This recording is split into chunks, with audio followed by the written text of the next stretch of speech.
பிதாவாகிய தேவனுக்கு என்றென்றும் மகிமை, கர்த்தராகிய இயேசுவுக்கு என்றென்றும் ஆராதனை, புகழ், மகிமை, மகத்துவம் உண்டாகட்டும். ஆவியான தேவனுடைய பரிசுத்த பாதுகாப்பில் நாம் எல்லோருமாய் இதோ தேவனுக்கு உகந்த பாத்திரங்களாக வாழவே நம்மையும் நமது குடும்பங்களையும் பிள்ளைகளையும் கர்த்தர் முத்திரையிடுவாராக.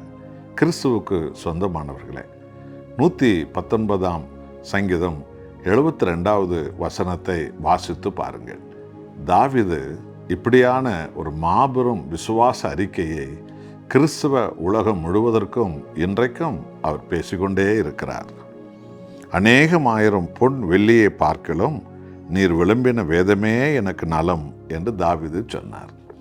கர்த்தராகி தேவன் தாவீது என்கிற வாலிபனை ஆடு மேய்க்கிறவனாக இருந்தும் அவனை இஸ்ரவேல் தேசத்தின் மகாராஜாவாக உயர்த்தியதற்கு ஒரு காரணம் இருந்தது. தாவீதுடைய அண்ணன்மார்கள் அநேக பேர் இருந்தார்கள். ஆனால் தாவீது என்கிற அந்த கடைசி தம்பியை, ஆடு மேய்க்கிறவனாக இருந்தவனை கர்த்தர் ராஜாவாக உயர்த்தினார். அதுக்கு என்ன காரணம் தெரியுமா? தாவீது எல்லாவற்றுக்கும் மேலாக தேவாதி தேவனையே அதிகமாக தாவீது நேசித்தார். எல்லாவற்றுக்கும் மேலாக தேவனுடைய வார்த்தையின் மேல் தாவீது பசி தாகம் உள்ளவராக அவர் இருந்தார். ஆகவேதான் தாவீது சொல்லுகிறார், தேவனே நீர் எனக்கு கொடுத்த பொன் வெள்ளியை பார்க்கலாம். மகாராஜாவான மாறிய தாவீதின் அரண்மனையில் டன் கணக்காக தங்கங்கள் வந்து சேர்ந்தது, வெள்ளிகள் வந்து சேர்ந்தது. அதில் 10 டன் தங்கத்தை தேவனுடைய ஆலயம் கட்டுவதற்கு மகன் சாலுமோன் இடத்துல கொடுத்திருக்கிறார் தாவீது. 100கணக்கான டன் வெள்ளியை ஆலயத்தை அலங்கரிப்பதற்கு கொடுத்திருக்கிறார். இவ்வளவு தங்க நாற்காலியில் அமர்ந்த தாவீது, தங்க கட்டிகளை டன் கணக்காக பார்த்த தாவீது, அதில் ஒன்றின் மேலும் அவருடைய மனம் ஆசை வைக்கவே இல்லை. இவை எல்லாவற்றையும் எனக்கு கொடுத்த தேவனே எனக்கு போதும், எல்லாவற்றுக்கும் மேலாக அவருடைய வேதமே எனக்கு முக்கியம் என்று தாவீது சொன்னார். இன்றைய கிறிஸ்தவ வாழ்க்கையில் ஒரு 1000 ரூபாய் ஒரு நாள் பார்த்து விட்டாலே ஆண்டவராக இயேசுவை மறந்து விடுகிற கிறிஸ்தவர்கள் எத்தனை பேர் இருக்கிறார்கள் அல்லவா? இங்கே யோசித்து பாருங்கள் என் அன்பானவர்களே. கர்த்தர் தாவீதை நம்பினார். தாவீது என் இதயத்துக்கு ஏற்றதை செய்வான், அவன் எனக்கு பிரியமானவன் என்று தாவீதை குறித்து தேவன் சாட்சி சொன்னதுக்கு என்ன காரணம் என்று தெரிகிறதா?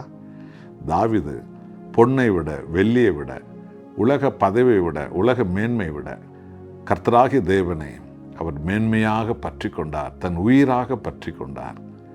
தேவன் கொடுத்த வேதத்தை தான் தாவீது எல்லாவற்றுக்கும் மேலாக மகிமையான ஒரு செல்வமாக, பொக்கிஷமாக பற்றி கொண்டார்.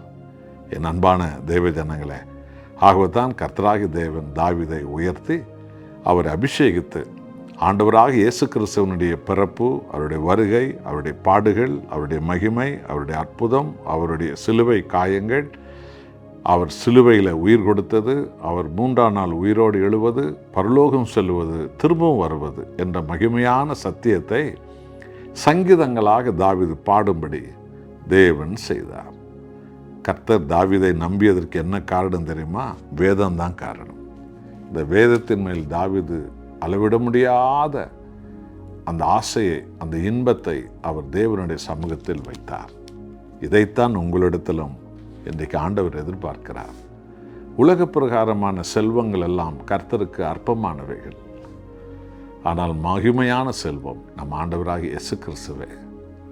அவர் வார்த்தையானவர். அந்த வார்த்தையிலே நாம் எல்லோரும் பேரின்பம் காண வேண்டும். இப்படிப்பட்டவர்களை கொண்டு தான் கர்த்தர் ஒவ்வொரு பகுதியிலும் எழுப்புதலை கொண்டு வர அவர் காத்திருக்கிறார். இப்படிப்பட்ட தாகமுள்ளவர்களாக, வேதத்தின் மேல் வாஞ்ச உள்ளவர்களாக நாம் மாறுவோமா? ஒப்பு கொடுப்போம். அன்புள்ள நேசரே, பொன்னை விட, வெள்ளியை விட உம்முடைய வேதம் எனக்கு மேலானது, முக்கியமானது, அதுவே எனக்கு போதும் என்று தாவீது சொன்னது எத்தனை மகிமை!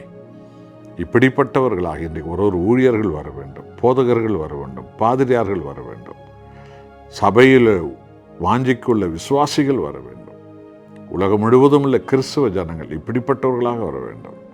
இப்படி உம்முடைய வேத வசனத்தின் மேல் தாகமுள்ளவர்களைத்தான் கொண்டுதான் நீர் எழுப்புதலை கொண்டு வருகிறீர். ஆண்டவரே, நீர் அப்படியாக எல்லோரையும் எழுப்பி தாரும். இந்த வாஞ்சை எங்களுக்கு தாரும். இயேசுவின் நாமத்தில் பிதாவே, ஆமென்.